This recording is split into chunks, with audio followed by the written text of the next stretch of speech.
Ngjyra e stinëve, libri për fëmijë autores Paula Muçodemi, studente e Universitetit Ekrem Çabej, ishte në fokus të një aktiviteti kushtuar librit dhe leximit. Në të ajo sjell 70 vjersha duke prekur një gamë të gjerë temash nga bota e fëmijëve. Ky botim vjen pas 3 titujve të tjerë me poezi. Përditshmëria ime me fëmijët, mënyra e pastër se si ata shohin botën, pyetjet e përditshme më shtyn akoma dhe më tepër sepse fëmijët janë si lule në një kopësht të brisht dhe përpos tyre unë jam edhe nënë e 2 vajzave të vogla. Edhe kjo gjë më ka frymëzuar akoma edhe më shumë sepse fëmijët kanë nevojë për fjalë të bukura që të rriten me dashuri. Libri im ka 71 vjersha për fëmijë, i allokuar të gjitha temat, duke përfshirë të gjitha festat që kemi në rang vjetor, stinët, sepse libri titullohet Ngjyrat e stinëve.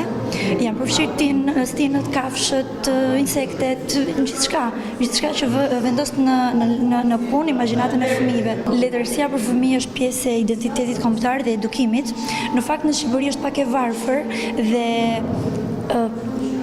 ky boshllëk e rrit akoma edhe më shumë përgjegjësinë për brezat e rinj të sjellin frymë të re, të sjellin projekte të reja që ta mbushin sadopak të boshllëkit dhe të rrisin fantazinë e fëmijëve.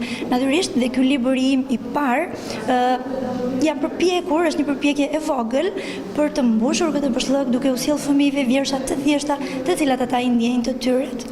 Ky promovim synoi të nxjisë dashurinë për leximin që në moshë të hershme, si dhe të krijojë një hapësirë bashkëbisedimi dhe shkëmbimi idesh ndërmjet studentëve, pedagogëve dhe të pranishmëve, duke vlerësuar njëkohësisht krijimtarinë letrare të rinjve. Takimi u zhvillua në nundheqjen e profesores së asecuar Merita Gjokutaj, e cila është marrë edhe me redaktimin e librit dhe drejtimi i aktivitetit nga Dr. Harallamb Margariti.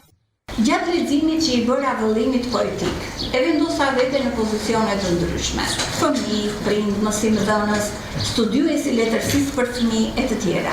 Midis shumë elementeve, do të veçoja disa. Së pari, poezitë e vëllimit Ngjyrat e stinëve vizatojnë portrete vogëlushësh, ëndra dhe botën e tyre shpirtërore, marrëdhëniet me shkollën dhe prindrit, mësuesit dhe natyrën e mrekullueshme. Autorja mundohet të gjejë motive interesante, të pasura jetësore me një botë të thellë shpirtërore dhe artistike. Synon të zgjerojë imagjinatën e fëmijëve me përfytyrime të bukura.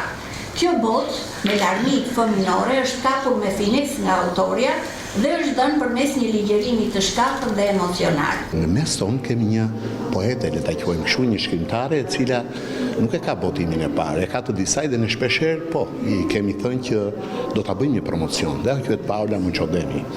Po ta ndjekësh me kujdes, shikosh mënyra dhe tematikat ja trajtojnë nga më të ndryshmet. Gjëja që është më kryesore është sepse ajo këtë radhë na ka prur një poezi fëmijësh, dhe kjo është më e bukur, pra vjersha fëmijësh. Dhe gjëja që na kujton më bukur është vjersha e fëmijës, është një vjershë të cilën ne kemi e nderojmë sepse ajo na mungon shpesh, gjithnjë më shpesh. Me ikën e profesor Tasimit dhe të tjerë, kështu që shpesh rritem Paula ti ke bërë gjën më të mirë sepse sot po na vjen me një risi të re. Dhe po ta shikosh është shumë sociale në mënyrën e konceptimit të saj, mënyrën se si i trajton gjërat, mundohet që fëmijët t'i kthejë përsëri tek libri. Domethënë të heqin dorë nga mjetet të cilat sot janë futur përditëm shumë celulare etj. Dhe kjo është pjesë e saj.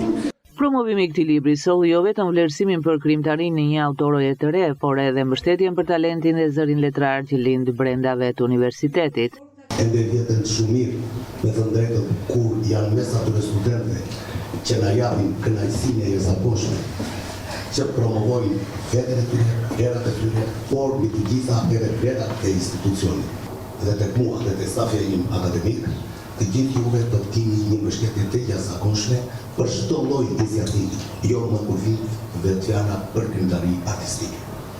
Natyrisht ka qenë me një përvojë jetësore jo aq të gjatë po fal. Por megjithatë vjen para lexuesve me vepra të tilla, të cilat i sjellin lexuesit të gjitha të energji rinore të kësaj krijuese. Unë uroj suksese të jashtëzakonshme në punën e saj krijuese edhe në të ardhmen. Promovimi u organizua nga Njësia Bazë e Metodologjisë së Mësimdhënies dhe Njësia Bazë e Gjuhës Shqipe dhe Letërsisë në bashkëpunim me Zyrën e Këshillimit të Karrierës dhe Alumnit.